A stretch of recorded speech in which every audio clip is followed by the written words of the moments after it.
Nerd Sports Podcast, where we talk history of the game, numbers and stats. And each week we highlight a charity that's doing good. If you haven't subscribed yet, then you should, because I'm this the real deal. And you know I gotta shout out the Buffalo Bills. Turn it up to the max, sit back and relax. This the Buffalo Nerd Sports Podcast. Let go.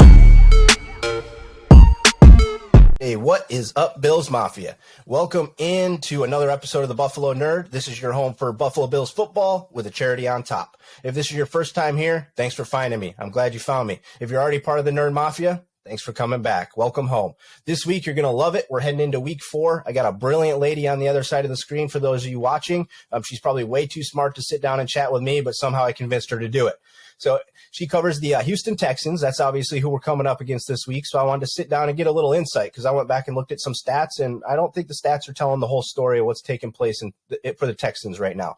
But before we dig into all that, I got Stephaine Stradley with me today. She writes for the Houston Chronicle, and if you don't like what she writes, she may just sue you because she is actually a lawyer too. So Stephaine, welcome in. Why don't you go ahead and tell my audience a little bit about yourself? I've been writing about the Houston Texans since 2006. Not really a beat writer. I'm more of an analyst / fan writer. And basically my view on things is the best information that fans can get is just trying to find what the truth is. And so that's always been my goal with a lot of different things. And now, you know, I've been writing about the Texans long enough. I feel almost like a historian of the team. So that's kind of basically my background. I just try to find niches that aren't being served for the fan base and just talk through those things and be real open and honest about what's going on. Yeah, I think it's a hard thing for people to do sometimes is when it's your home team is to say bad things about them. I mean, but sometimes some things need to be said that aren't exactly the greatest. So I went back and read some of your stuff. You definitely have a unique spin on some things. You talk about different things, and you write at different places too. So not football is not your only thing that you're jamming on. You're, like I mentioned at the top, you're an incredibly smart lady. You're a lawyer, and you're really good at writing. So I'm super stoked to chat with you a little bit today about this team because, like I mentioned at the top, I think they're a lot better than what the paper is telling us, but we'll see. Before we get into all that, though, we do like to start out every show by highlighting a charity, and you do get to choose the charity this week. And so this week you chose Be the Match. So why don't you go ahead and tell me a little bit about them and why you chose them? Yeah, Be the Match is a group that tries to encourage people to become stem cell donors. It is a way that regular people can be heroes to other people because stem cell donation can save people's lives. And I got involved with it because my sister had leukemia and she needed a stem cell match. I'm the oldest of 7 kids, and they say that within a family, you have a 1 in 7 chance of having a match. And we had exactly one person in our family who matched with my sister, and she was able to get a stem cell transplant. But for most people, they're not a part of a large family, and they need to get a donor from somebody who's not in their family.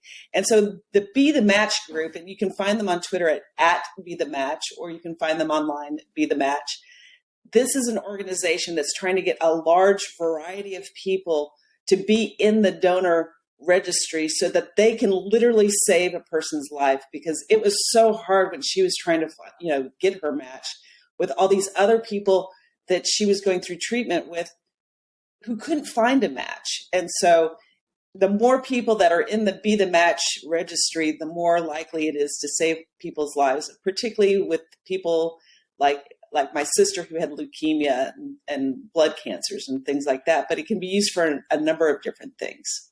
Yeah, it's a very cool. I went and checked it out. It's a very cool thing. I mean, like you mentioned, they're taking it as far as like, hey, there could be a high school cheerleader over here that could go ahead and start raising money for somebody to help with research. They could be the match for somebody. So it's a very cool organization. They're taking people from all different realms and being like, hey, just come and help. If you feel like you want to help, come and help. And they particularly need young people because those are the best donors, and they need people from a variety of ethnic and social backgrounds just to find the matches for people. So it's amazing when they're able to find matches and extend people's lives. I mean, it's really literally a way for everybody to be a hero.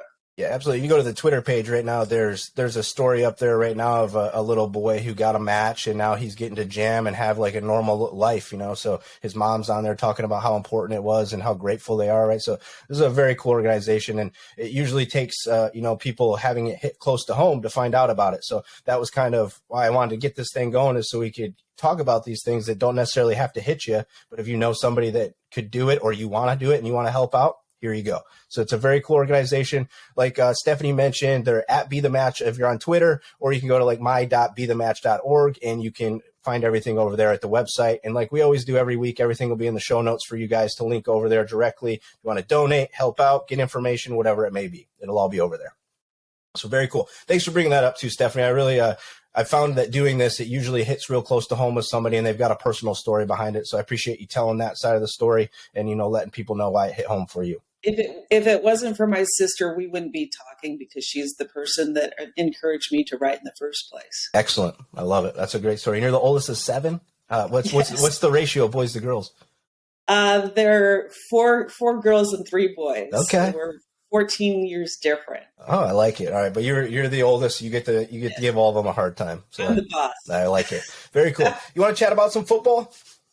Sure. I love that. I want to touch base on last week real quick, because they, the Texans did lose last week. I went back and looked at the numbers. They played a very good Carolina football team, who I think is surprising people right now. They've got a good defense over there. But when I went back and looked, they were only down a touchdown with like 9 minutes left in the fourth quarter. So this team is sticking around. You went back and look against Cleveland. They lost by 10 points, and then they opened up with a big victory over Jacksonville to start the season, right? So I went back and looked at this defense, and I'm seeing pass deflections every game. I'm seeing interceptions potentially happening, forced fumbles every game that they're not necessarily getting. But is there anything I missed from last week? Mills looked like he played a very safe game. Didn't do anything crazy. He didn't do anything crazy. It sounded kind of like that's what Coach Culley was looking for, was let's let our defense try to win this football game for us, make some good plays, and we'll be okay. Am I way off on that, or how are you seeing what took place?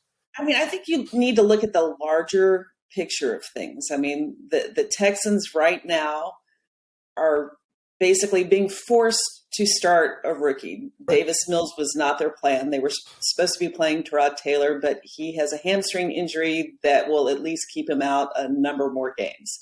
So you are starting a rookie 3rd-round pick, which is not ideal when you're facing a number of very good defenses. And the way that this team is composed, because they are in salary cap hell. They've been feuding kind of silently with Deshaun Watson, their quarterback, who has his own issues. Right. So how do you put together a team in the meantime? And the answer to that with new GM Nick Caserio is, we're going to put together the oldest team in the league, all playing on, or mostly playing with very short-term contracts. Now, the best way to think of the Houston Texans 2021 is, have you ever played tennis against old guys who are really good? Oh, yeah. Like, they're not out athleting you, but they are playing well together and trying to play smart. Now, that's a hard thing to do when you're playing people that may be more talented than you. So they are really trying to focus on, we're going to play all 3 phases. We're not going to turn over the ball. We're going to create turnovers. And Lovie Smith, the new defensive coordinator for the Texans, has a reputation of having groups of players that can get turnovers. And this is the first situation where he has been solely in the defensive coordinator mode. And so that's what he's focusing on. And so this is a team that plays hard and hopes to get some breaks going their way. It's a hard way to win.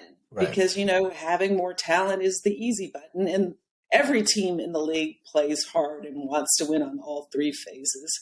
But that's the way that they're tackling this year. And, if you have veteran players and you're not being forced to play too many rookies, maybe you can do that. Now they're folk that they need to play, Davis Mills. And so last week they were, they very much had the training wheels on, getting his feet under him. This week is going to be a little different.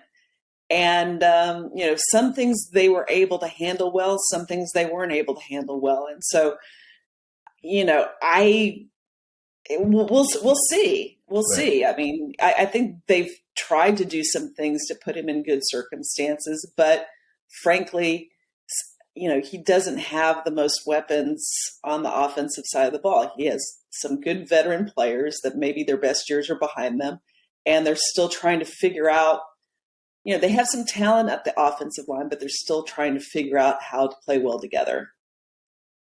Yeah, I like that analogy with the tennis. It's similar to golf, right? All the old guys, they hit it up the middle every time. It's only going to go 200 yards maybe, but it's going to be in the middle of the fairway every single time. The young guns are trying to crush it and hitting it right and left and everything else. So that's a very good analogy. And I went back and looked at that roster, and I was like, yeah, this is a very old roster. But I like that kind of, though. It makes sense to just be like, hey, maybe some of these guys will hit. We'll keep them around moving forward, right? If they can work out for us. So I think part of the deal is, at least looking at what they're trying to do, is they have a kind of window of maybe 2 years where they're just trying to clean up the roster and get their kind of guys. And they're trying to get as many draft picks as they can. And it just so happens, if you're a team that's in contention and maybe you have a key injury, maybe you treat the Houston Texans roster as a minor league team and go, okay, let's do a lower round pick for this guy. Right. And, and you can figure that particular player, knows how to play the game and has had success at some level at some point in time in his career. Right.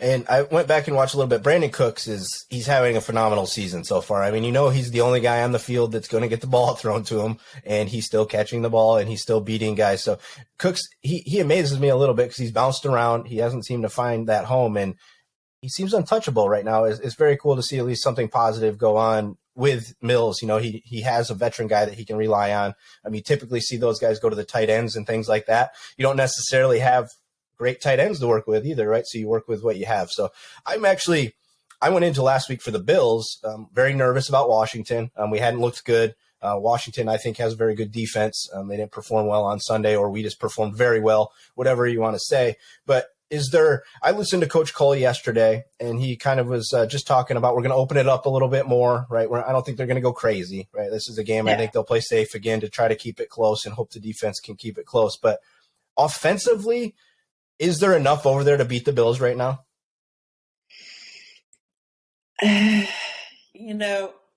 Not the way that they played last week. I mean, the way that they want to play is they want to get good field position. They didn't have that last week. They want to rely on their running backs, but their running backs, they are not meshing very well with the offensive line right now. And, part of that may just kind of be transitioning between, having Trod Taylor and then now, having a full rookie where, teams do not feel like they need to respect the Texans down the field. And as you mentioned, Brandon Cooks is getting lots of targets because he is the only reliable wide receiver. The only one where, if you were taking the Texans roster and you were going throughout the league and go, okay, which guys for the Texans would definitely start on other teams? He is that player. Now, I'm actually concerned, given how many targets that he's getting, just his durability. Right. Because that's a lot of targets for somebody who's had a little bit of an injury history. And so, and it's not like he's a particularly big guy. I would see that they may target the tight ends more in the future. They do have some talent at the tight end spot. And maybe if they're opening up things and not kind of max protecting, maybe you'll see more of that. I mean, I think the biggest concern that the Texans have as far as their offense is concerned is I am not sure that they handle a lot of kind of more complicated rushes well. Mm.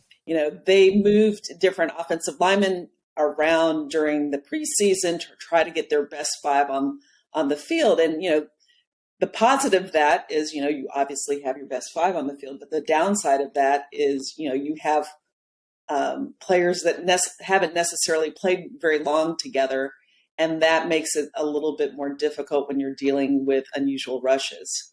Right. And I think we'll probably do that this week too. We don't tend to get too crazy with our blitzes a little bit. We try to just do it with the 4. And I'm curious to see how we start, if we are going to come right at them, or if we are just going to see if the 4 can get there and let the back end do what they're very good at and just cover. Right. So yeah. I'm part of me feels like this game is going to be very tight in the beginning. I don't know why I'm doing that, but it feels to me like there's just one of those things where we've got Kansas City next week. There's all sorts of reasons to look past the Texans. And as much as you tell yourself in the NFL, you do not do that, because these are NFL teams and they can beat you, right? If the ball goes one way one time, that's all it takes. So I'm a little nervous. And you saw last week, the Texans had any number of opportunities to get the turnovers. The ball just didn't bounce their way last week. It had in some previous weeks. Right. And, they are really emphasizing turnovers and playing hard. And yeah, if you don't bring it, they have the capability to embarrass you, because they don't care if the way that they're playing football is particularly aesthetic. Right. Well, they want you to look foolish. You want to come in here and treat us like that. Then when we're walking out with the win, and they have the ability to pin teams deep, and that's what they really want to do. And go from there. Yeah. The other cool kind of piece about this game is there's quite a few little storylines in the background. We were supposed to have Tyrod come back home and play. We were actually supposed to face 2 ex-Bills quarterbacks back to back with Fitzpatrick and Tyrod, and that didn't happen. But David Culley was here when the Bills drafted Josh Allen, so he knows Josh. He's got some insight into Josh. He talked about that a little bit yesterday when I was listening to him. And we've also got Andre Roberts over there. He was our return man for years. And so there's a lot of little fun storylines that could mix this game up a little bit. I'm sure Andre wants to take one to the house, and I'm sure our guys would love to just never let him move past the 1 yard line. So I'm excited to see this game play out. And defensively, like you mentioned, the pass deflections in that first game, I was stunned how much they did in that first game. Actually, I think it was 6 pass deflections, 3 interceptions. They had a forced fumble in there. They had like 2-3 sacks. I mean, that's a great defensive performance, and they seem to be trending with that. He did mention last week they had 2 forced fumbles. They didn't get them. That's the big takeaway. So this defense to me feels like they can be very kind of locked down if you're not prepared to come in and be ready for them. Yeah. And I think part of the issues that they have is, like, for example, one of the better defenders for the Texans has been Justin Reed, but he's gotten hurt. And so I think that they were missing him in this last week. And, sometimes if you give, not necessarily with him, but with other players, if you give role players a greater role, they might be good in, spot duty, but then when they're asked to do, to play more snaps, it can show some of the problems that they have.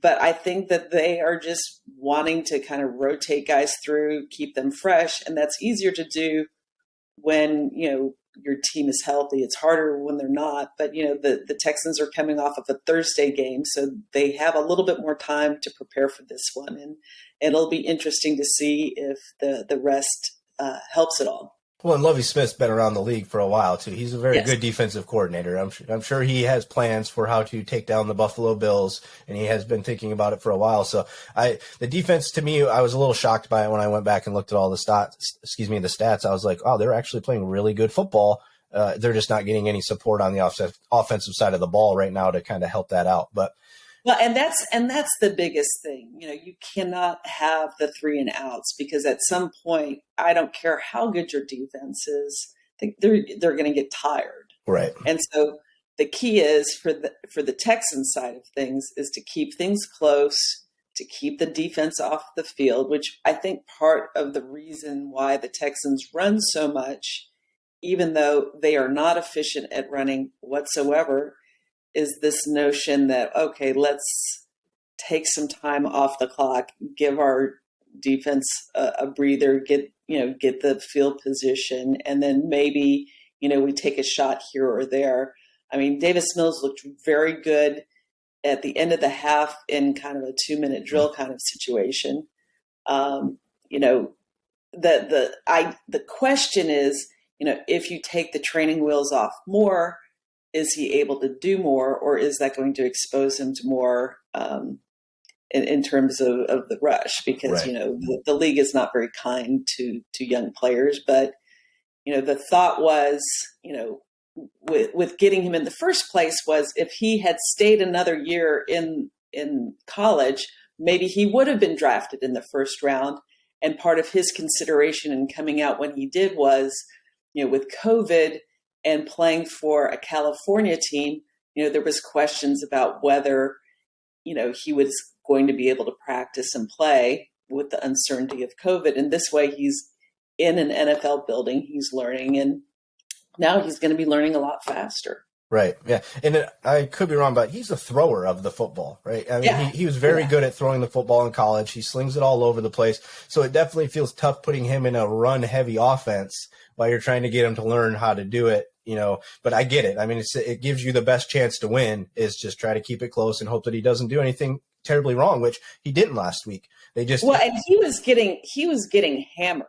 Like, he held on to the ball as he was getting just hammered. Now, he cannot continue to take hits like that.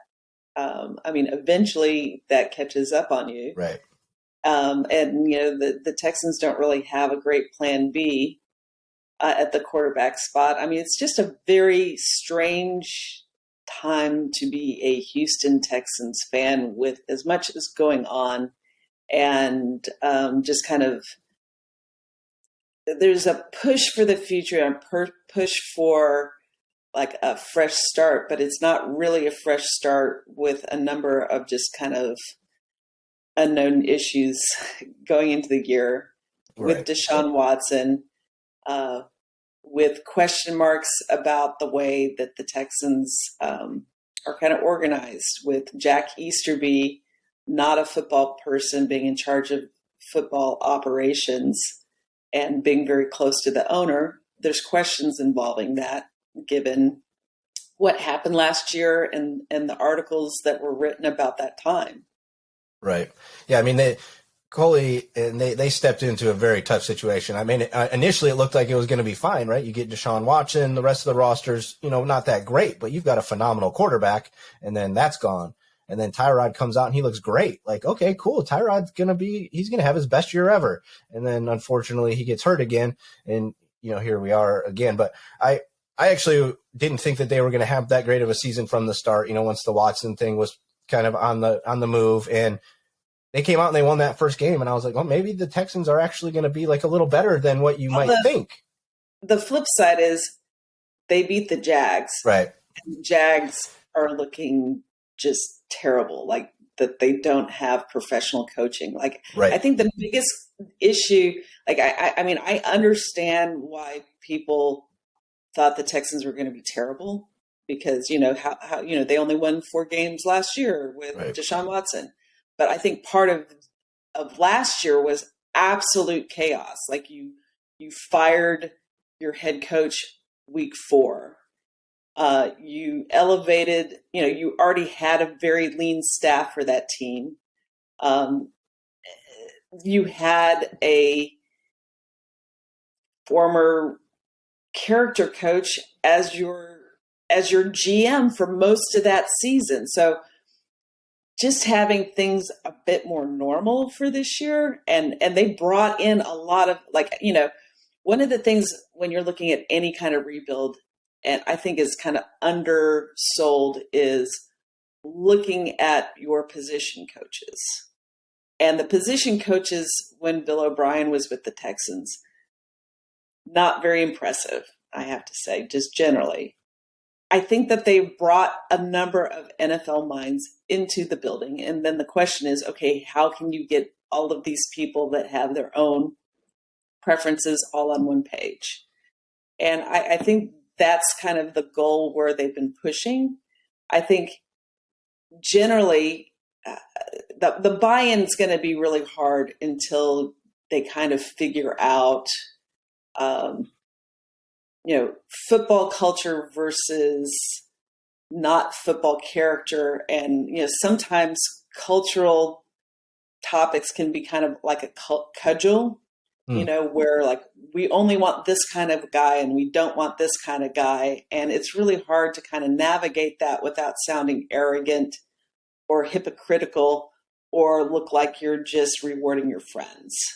Right. I do think this team will be okay. I'm just depending on what happens with the Watson thing. That's kind of whatever. But I don't know. Yeah, I don't think it's going to end well for him realistically. But I think with Coley in the building, he's come from McDermott, right? Who he just watched do this in Buffalo, right? He's watched a rebuild of culture. He's watched a rebuild of how to get the guys that you want. And he can see that it can be done. It just takes some time. And it really helps if you can win because then people actually want to come and play there as well, right? So, I mean, that's the other piece of it. Sure. But we're getting pretty close to the half hour here.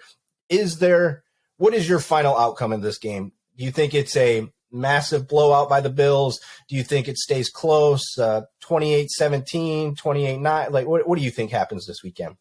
I mean, obviously Vegas doesn't think it's going to be close. Yeah, that number's moved a lot already, though. That tells you the NFL shouldn't be putting out 17-point spreads. That's craziness. Yeah. But, and so it's really hard to play the kind of ball where you're trying to keep it close and then win in the end. I'm not sure that they have the capability of doing that. But the flip side is, if you get some timely turnovers and get that on a roll, maybe you could put some pressure on things. I just don't think that the Texans have the talent to, if this becomes like, blow by blow, I don't think that they have the talent to keep it together. Now, if they can figure out ways to move the sticks and keep their defense fresh for all four quarters, because like they've had some really good halves of ball, but then by the end of the game they don't look like they have much left, and they don't have like individual playmakers that can open things up for you. Right. But Davis Mills, you never know with a young quarterback what they're doing. I think to some degree, what they may be trying to do is a bit like how the Patriots did their original build, where, they got a lower round quarterback and, they focused on their defense and, hoped that they could develop that quarterback over time. Now, of course, that was Tom Brady, and, right. You don't want to put Tom Brady on anybody. Right. He's a subset of one. Yep. But I mean, that is an idea of how you can rebuild when you're basically starting from the bottom. Yeah, I could see it going either way. They keep it close, and it ends up being a little bit of battle that we take at the end. Or, I mean, I have a feeling that Josh has a little bit of that playoff loss ready for this game, and it could be bad news if he comes out slinging it like he did last week. But like I mentioned at the top, I'm not going to be surprised if this looks a little ugly in the beginning, because Coley did mention yesterday too that they've got a couple little scheme things that they're going to try to work in this week that they haven't shown yet. So that does kind of trick Josh up a little bit here and there sometimes. So it'll be interesting to see how that does play out. But real quick, is the NFL, because right now we've got the Raiders, the Broncos are leading the AFC. Is the NFL going to stay this way in your eyes, or is what we believe the cream of the crop is going to start to level itself back out, and the Chiefs aren't going to continue to slide, the Browns will continue to win, Baltimore will get back on track, or is the AFC really going to be different this year? The NFL is the best reality programming in the world, and we really are getting kind of the transition between the old guard quarterbacks who pretty much dominated the Super Bowl to, like the Patrick Mahomes of the world, who are showing what they can do. And so we're kind of, to some degree, in some sort of transition. I think, this is a very unique year in that, 17-game season, and you have COVID uncertainty. Like at any moment, a particular team could lose, their quarterback. Yeah, all their quarterbacks. Yep. So, and you can play daily fantasy or whatever, and then all of a sudden, everything changes for a particular team. So I think this year is a year where trying to be smarter in like how, for example, you use your practice squads as kind of an ancillary roster, and use that over time and being smart about all of those different things. I mean, I think that things are as open as they ever have, but I mean, there's going to be just some teams that just can't compete, and then there's the rest, and that's every year in the NFL. Right. You know, the summer is the season of hope, but even in the season of hope, there's some teams that are like, yeah, we have it. And then there's some teams like, this is another irrelevant year. And, for the Texans, seems like a pretty irrelevant year where maybe there's a couple things that you can learn about the team. But in the meantime, it's just kind of like, when the GM treats the roster as churn, at some point you're rooting for laundry. I like that. Stephaine, thanks so much for coming on and hanging out with me. I know you're a busy lady. You got a ton of stuff going on between writing and everything else that you do, so I really appreciate it. As we're closing out, is there anything you're working on, anything that's coming up that you want to shout out? Not in particular. Like, as I said in my last piece, I'm at the point now where I'm more watching and listening than saying this is the definitive way that things are being. Like, I've obviously given you opinions based on your questions, right? Right. But there really is a lot of uncertainty with this team. Like it's really hard to go, I'm going to talk about this in depth, and that guy's probably not going to be on the team next week or the week next, Right. And I think where I'm at with a lot of things is what's in my pinned tweet. My Twitter handle is at Steph Stradley. And in my pinned tweet, I just talk about how people deal with dysfunctional situations. That there's this push for positivity and there's this push for faith, but really trust is something that is earned and is earned over time. And there are aspects of the Houston Texans right now that I like. And then there's aspects of it that I don't care for.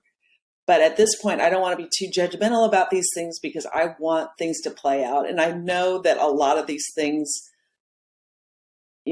are happening over time. Like in my link in my bio, I have a website called Steph Stradley. My pinned tweet in that is just walking through the Deshaun Watson situation. And with that, I'm saying, hey, let's not assume things currently. Like, I went into this off season trying to figure out what was happening with Watson, what was happening with the Texans. And really, I came out of the off season with more questions than I had answers. And I think at this point, for a lot of fans and just, NFL observers, it's just more kind of watching and seeing what they do and whether they engender trust. And just right now, there's just a lot of mutual distrust between people and the feeling that I want things to be better for everything, better. Like I mentioned this particular painting that I have behind my head. It's like, that is the feeling that is very Houston, Texas. We're not there yet. Gotcha. Not sure when we're going to get there. Gotcha. But it's a very open, like there's so many people are doing things and feeling things, not just in football, based on their experiences. And they feel very strongly about things due to their experiences. But right now, there's not that shared experience where, people try to find understanding. So at this point, I don't really want to be too judgmental about stuff. I'm just watching and learning and hoping that they come to a conclusion that engenders trust between people. But I think it's going to be ugly before it's better. Yeah. I mean, this was a team that was in the playoffs for consecutive years just a few years ago, right? It's not that far gone from them being very successful down there. They weren't getting the playoff wins necessarily, but they were there. And to me, that's I say it every year. I'm like, I don't need to be the AFC number one seed necessarily. I want to be the AFC East champion, because then you get a chance to be the king, right? You don't get to be the king if you can't even get in the playoffs. So Yeah, and where the Texans have turned out is, they gave up a bunch of first round picks, and all of the best players of the Houston Texans in the past have come out not endorsing their direction. So there's that disconnect. And, that's not a comfortable feeling. There's a disconnect with parts of the fan base, and that's not a comfortable feeling. And yet the Texans pretend like this is all normal, and what's going on is all normal, and everything's great, and you should feel great about it. And, it's not great for everybody. Right. It's not the people paying to be there to watch it, that everything. It's just it's supposed to be putting the best product on the field that you can, right? For your fan base to be excited, for them to want to show up for you and be there. And it takes mutual effort, I think, from the team to do that. And to fully trust, fan bases can deal with rebuilds.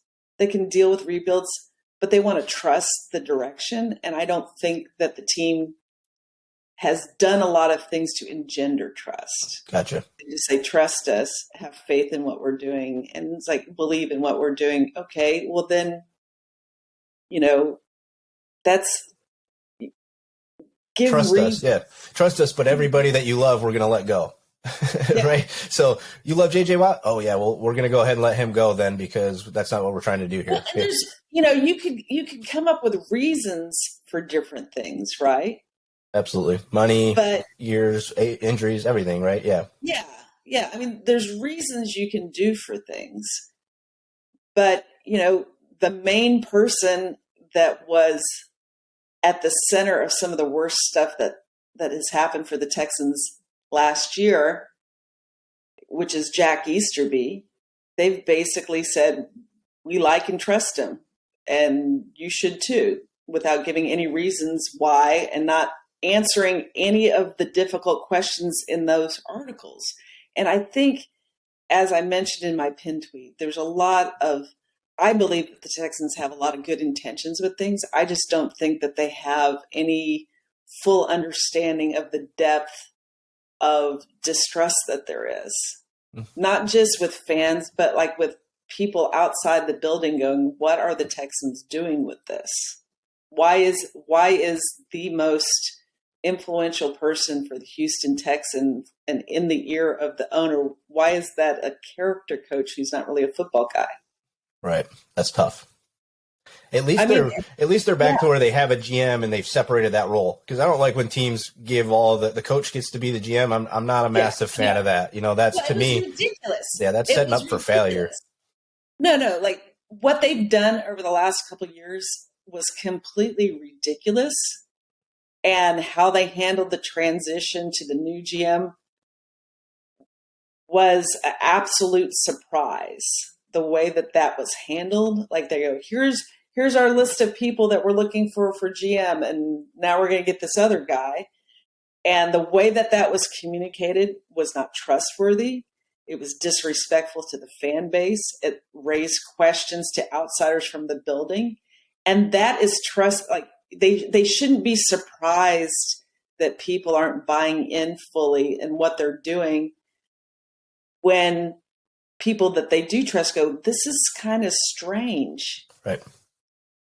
And I mean, that's a whole separate issue than a football issue, but unless those things are fixed, you end up having a situation where you have to overpay for players because people don't trust your situation, or some players are just going to be deterred from it. Right. And you never turn it around. I mean, point in case Detroit Lions, I mean, they've struggled even with great wide receiver for a long time, great quarterback. It's still hard if you don't have it all put together to be successful in the NFL. I mean, it's proven year in and year out. Great coaches fall, great GMs get fired. I mean, it's a crazy sport. But Stephaine, thanks so much. I mean, I think that most people would probably say that they don't typically want to have to talk to a lawyer. But this was a great conversation with a lawyer anyways, and it was a lot of fun, and there was no pressure because I didn't do anything wrong. So it was. I'm not that kind of lawyer. I'm more like the helpful lawyer. I want people's lives to be good. Right. That's exactly it's right there in your bio on Twitter, actually, that exact stuff right there.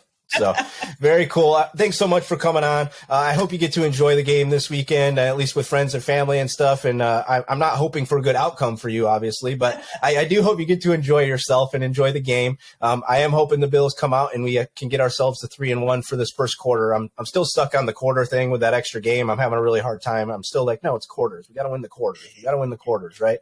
But quarter and extra. And an extra, right? Just in case. The one just in case you need at the end. But thanks everybody for listening in. We obviously wouldn't have a show without you guys, so I really appreciate you guys being here and everything that we talked about today. BeTheMatch.org. All that'll be in the show notes. At Steph Stradley, if you want to follow her on Twitter, all that stuff will be in the notes. And everything you guys we've talked about today, you'll be able to find somewhere in those show notes. So thanks everybody for listening in. Love you guys. Be safe out there. Continue to mask up. It's nice to have full stadiums. So let's continue down that road. And everything that I'm up to, you can find over at thebuffalonerd.com. Steph, thank you very much, and go Bills.